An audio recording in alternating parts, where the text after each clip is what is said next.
punta sa atong open heavens, nga gikan sa Lunes, ngadto karong adlaw.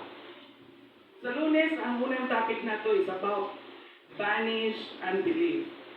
Kini mabasa nato sa Mateo 21:21 nga nagaingon, kanila mitubag si Jesus nga nagingon, sapagkat tinuod, magaingon ako kaninyo, nga kung aduna kamoy pagtuo, o dili kamo magduwa-duwa, makahimo kamo dili lamang sa nahimo ngadto sa kahoy igira, kundi bisan pa kung moingon kamo niining bukid, pahawa, o moambak ikaw ngadto sa law, kini mamahimo. Ang spirito sa doubt and unbelief undermines the power of God's word in your heart and makes you feel that the word of God is ordinary. It even makes you think that God's word is not true, and thereby filling your heart with uncertainty. But Jesus said in that verse sa Mateo 21:21 nga itong ibasa kanina, nga ang kinahanglan lamang is nakay hugot na pagtuo. Bisan pa sa John 1:1-3, kini nagaingon, sa sinugdan mauna ang pulong, ug ang pulong uban sa Dios, o Dios ang pulong. Kini siya sa sinugdan uban sa Dios, ang tanang mga butang nangahimo pinagi kaniya. Ug niadtong mga nangahimo na walay bisan usa nga nahimo nga dili pinagi kaniya.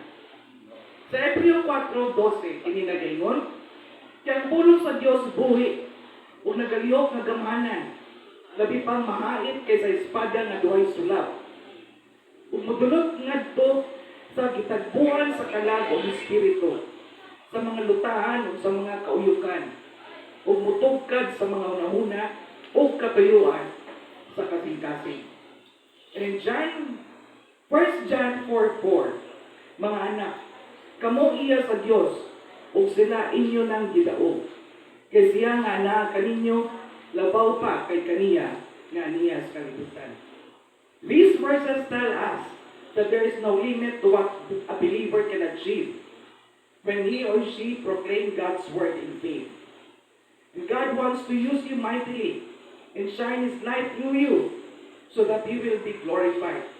Therefore, mga kaigsuunan, believe and have faith in God's word and have no doubt and show the world that there is still hope through you. Sa Martes, ang topic is when God speaks.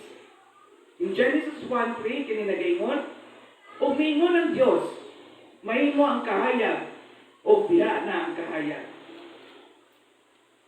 Sa Salmo 29:4, ang tingog ni Jehova gamhanan, ang tingog ni Jehova na puno sa pagkahalangdon. When God speaks,